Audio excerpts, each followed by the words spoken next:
Good morning 12th class. I hope आपको मेरे भेजे हुए वीडियो से सब कुछ समझ में आ रहा होगा।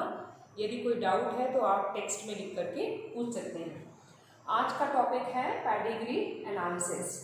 Pedigree analysis is nothing but it is a symbolic representation of inheritance of a particular trait in a particular family generation by generation. So किसी भी ट्रेड को, चाहे वो हीमोफीलिया हो, कलर ब्लाइंडनेस हो या किसी पर्टिकुलर ट्रेड को, यदि किसी फैमिली हिस्ट्री में हम जनरेशन बाय जनरेशन स्टडी कर रहे हैं, वो कहलाता है pedigree analysis. So first of all pedigree analysis में कुछ सिंबल्स हम देखेंगे जिसमें अलग अलग जनरेशन्स के लिए हम लोग उसको रिप्रेजेंट करते हैं। First of all male person represented by the square and female person represented by circle or sphere, and mating between parents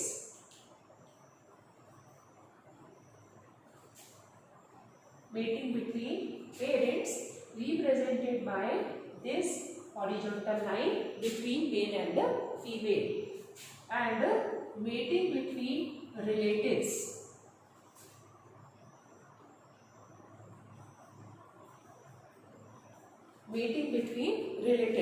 है ना। कई बार हम लोग देखते हैं किसी कास्ट में कजन्स के बीच में मैरिज पॉसिबल होती है, तो यदि नियरली या क्लोजली रिलेटेड पेरेंट्स होंगे या क्लोजली रिलेटेड रिलेटिव्स के बीच में मैटिंग होगा, तो उसके हम इस तरह से डबल हॉरिजॉन्टल लाइन से रिप्रेजेंट करेंगे। अफेक्टेड इंडिविजुअल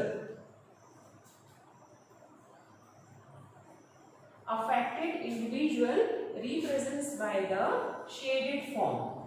यदि फीमेल अफेक्टेड होगी तो इस तरह से होगा, यदि मेल अफेक्टेड होगा तो इस तरह से शेडेड फॉर्म में हम शो कर सकते हैं।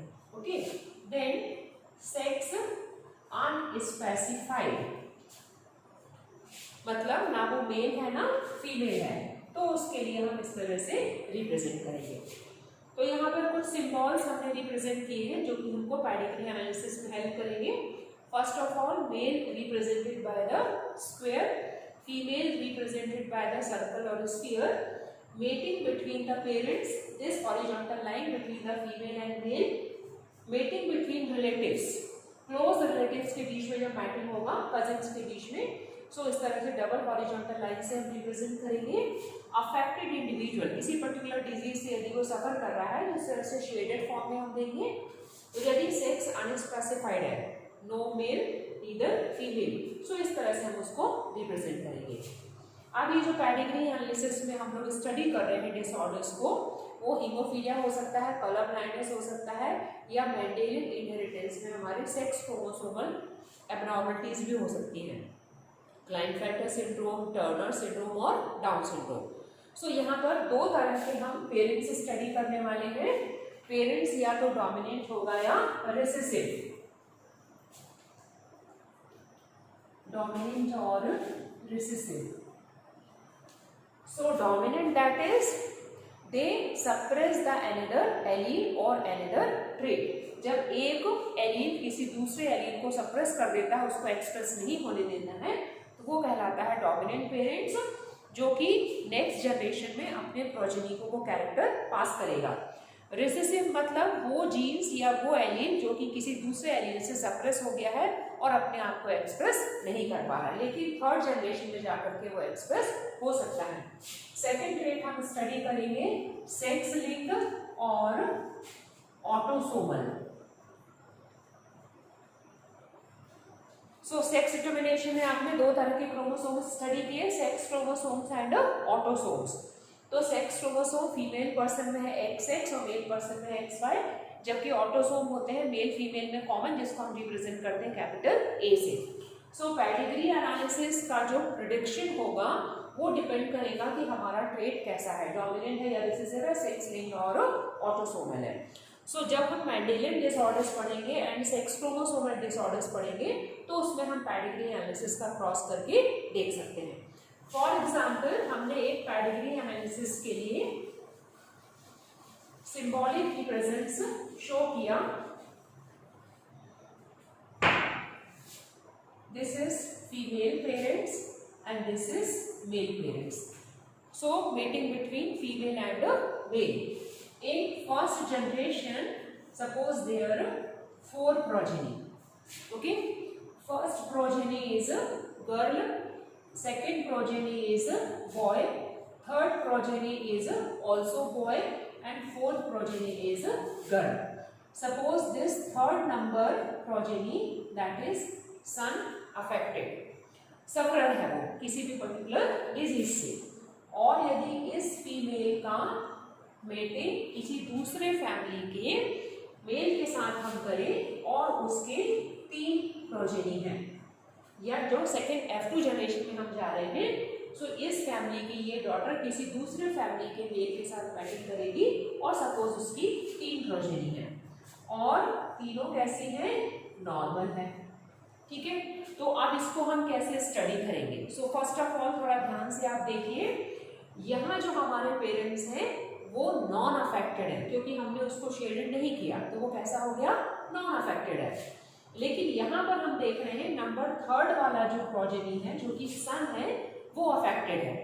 तो यहाँ पर जो पेरेंट्स थे मतलब वो कोई जीन्स कैरी कर रहे थे जो इस जनरेशन में आकर के एक्सप्रेस हो गया। सो ये जो पेडिग्री है वो कैसा हो गया, रिसेसिव हो गया, क्योंकि पेरेंट्स कैरेक्टर कैरी कर रहा था लेकिन अफेक्टेड नहीं शो कर रहा था, लेकिन प्रोजेनी शो कर रही है, सफरर है वो, मतलब हमारा ये वाला पेडिग्री कैसा हो गया, रिसेसिव। अब सेकेंड हम कैसे फाउंड आउट करेंगे, सेक्स लिंक है या ऑटोसोमल। ठीक है, तो यहाँ पर 4 प्रोजेनी है, इसमें से 2 गर्ल है और 2 बॉय है। तो हम देख रहे हैं केवल बॉय अफेक्टेड है, गर्ल अफेक्टेड नहीं है।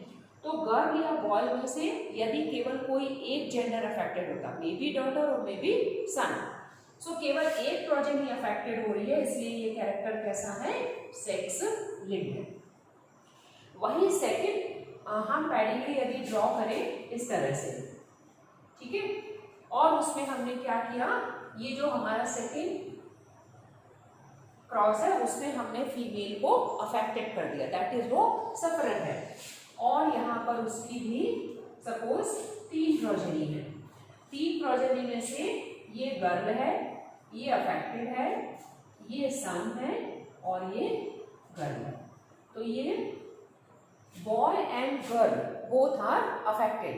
अब दोनों को आप कंपेयर करिए, यहाँ पर पेरेंट्स नॉन अफेक्टेड थे इसलिए वो रिसेसिव है, यहाँ हम पेरेंट्स देख रहे हैं वहां पर फीमेल कैसी हो गई, सफरर है या अफेक्टेड है। तो ये जो हमारा पेडिग्री है वो कैसा होगा, डोमिनेंट। और फर्स्ट जनरेशन में हम देख रहे हैं boys and girls both are affected, इस कंडीशन में केवल बॉय अफेक्टेड था, इस जनरेशन में boys and girls both are affected. So this type of pedigree is called as autosomal pedigree. So हमने यहाँ पर 2 पेडिग्री ड्रॉ की और दोनों के थ्रू आपको समझाया कि कौन सा डोमिनेंट है कौन सा रिसेसिव है। यदि पेरेंट्स नॉन अफेक्टेड हैं लेकिन प्रोजेनी अफेक्टेड है तो रिसेसिव, और पेरेंट्स ही अफेक्टेड है और प्रोजेनी भी अफेक्टेड है तो डोमिनेंट। ओके, यहाँ बॉय या गर्ल दोनों में से कोई एक जेंडर अफेक्टेड हो रहा है तो सेक्स लिंक्ड, यहाँ बॉय गर्ल दोनों अफेक्टेड हो रहे हैं तो ऑटोसोमल। सो इस तरह से आप पेडिग्री को आइडेंटिफाई कर सकते हैं, which one is dominant and which one is autosomes। अब थर्ड क्वेश्चन है हमारा, what is the genotype of parents and progeny. So उसको स्टडी करने के लिए हमको Mendelian disorders and chromosomal disorders study करेंगे, जो कि नेक्स्ट क्लास में हम स्टडी करेंगे।